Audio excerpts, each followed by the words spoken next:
What if the man you called Dad turned out to be your mother's killer? And what if the only person who could help you uncover the truth was a stranger you locked eyes with across a crowded club? Before we dive into Jenny and Levi's unforgettable story of secrets, love, and redemption, don't forget to like this video and subscribe for more powerful stories that stay with you long after the credits roll. The announcement hit the company like a thunderclap. Levi McDonald was the new CEO of Kaiser Industries International. His promotion was celebrated by many, feared by some, and absolutely despised by one: Philip Kent. But Philip barely had time to stir trouble before HR and security arrived at his office. Mr. Kaiser himself had authorized his termination, not just for his false accusations against Levi, but for a long-standing pattern of intimidation, manipulation, and abuse of power that had gone unchecked. Until now. As he was escorted out of the building, his glare found Jenny in the hallway. "You think you've won?" he hissed. She didn't flinch. "No, I think the right person did." For the first time in years, Jenny felt her spine straighten, and her mother would have been proud.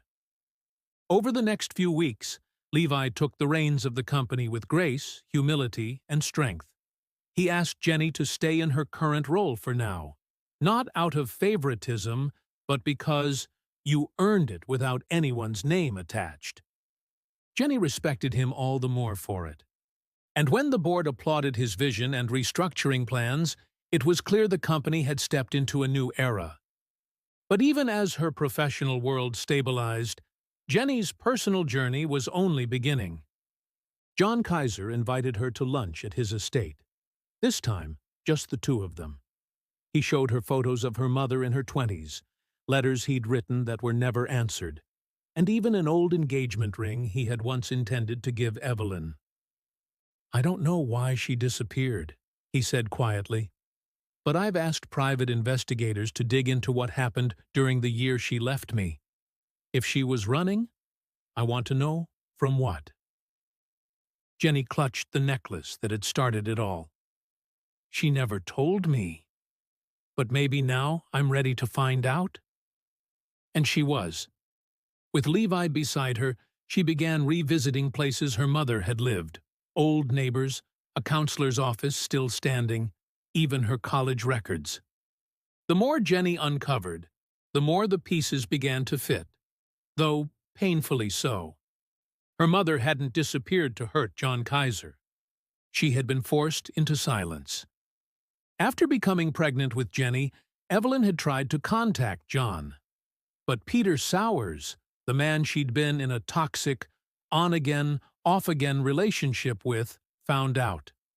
Enraged and possessive, Peter threatened Evelyn's life if she ever tried to leave him or tell anyone the truth about Jenny's real father. He wasn't Jenny's biological dad, but he had claimed them anyway.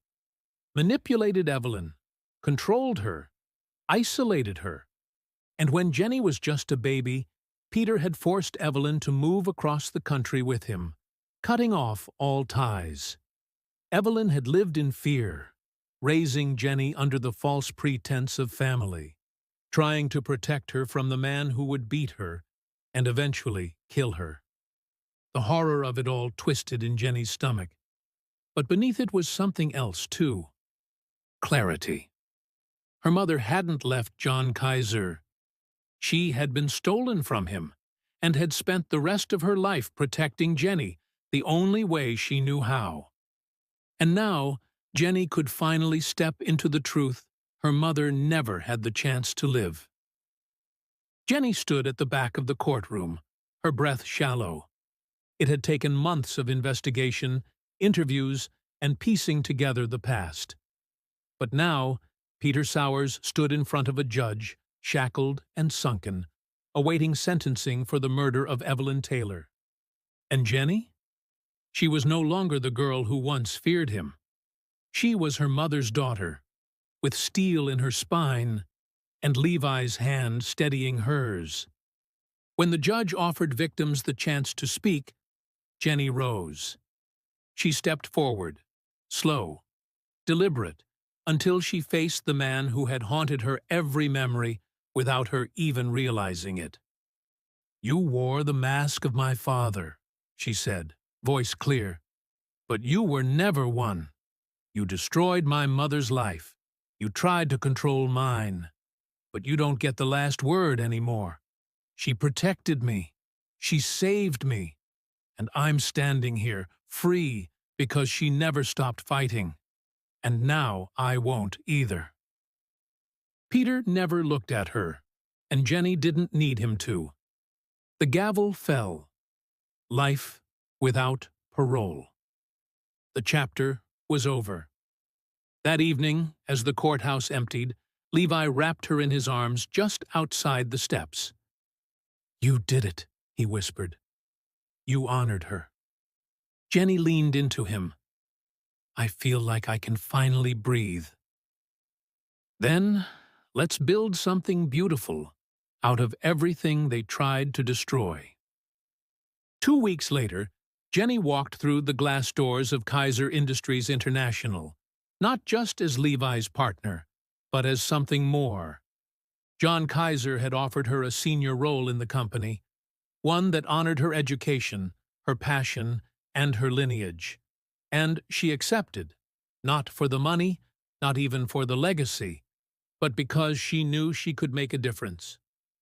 On her first day in her new role, Jenny sat down at her desk and smiled at the engraved nameplate. Jennifer K. Taylor Kaiser, Vice President of Communications. And when she looked up, Levi was standing at the door holding flowers. Again. But this time, he dropped to one knee. "I don't want just a love story," he said. "I want to build a future. With you. Beside you. All the way." Tears filled her eyes. "Yes," she breathed. "Yes to everything." 2 weeks before the wedding, Jenny found herself walking up the grand staircase of the Kaiser's ancestral estate, her heart pounding in rhythm with every step. Levi held her hand firmly, but even that couldn't calm the nerves swimming inside her.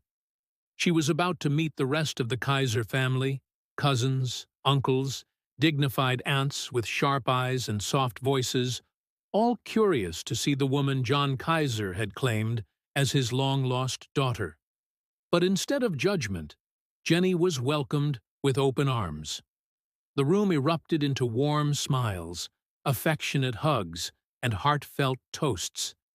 She felt the ache of everything she'd lost, being slowly replaced by the comfort of everything she was gaining.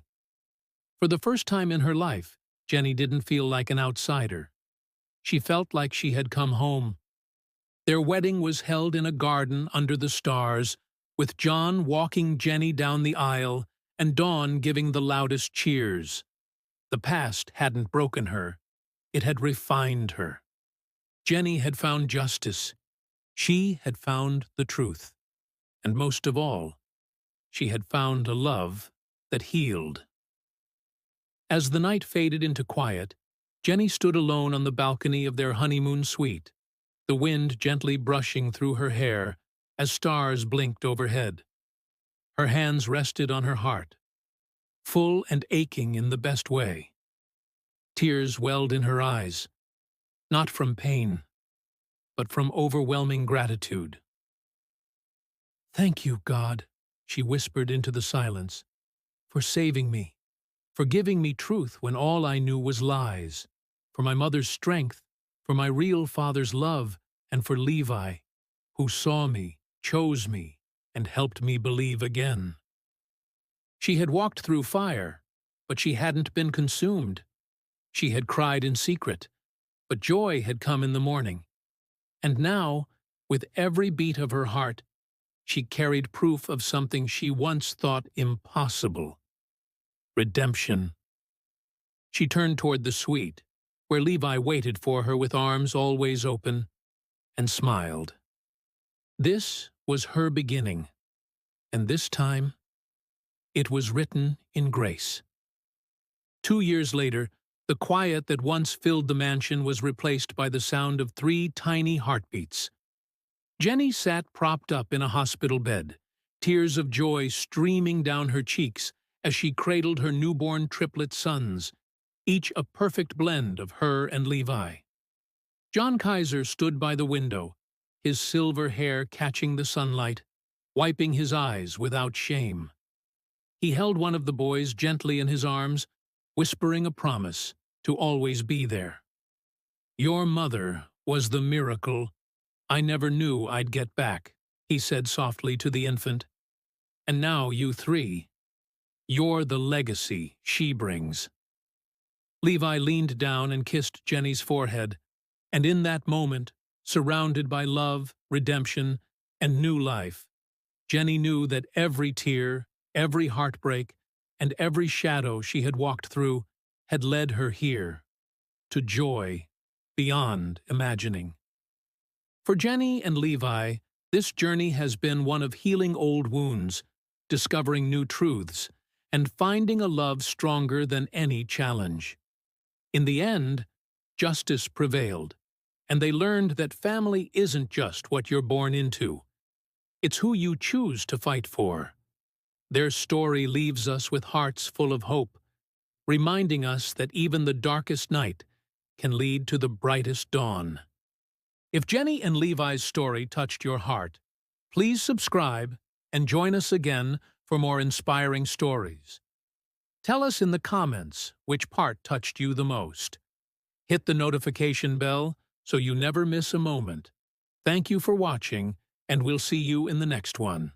And remember, love is free.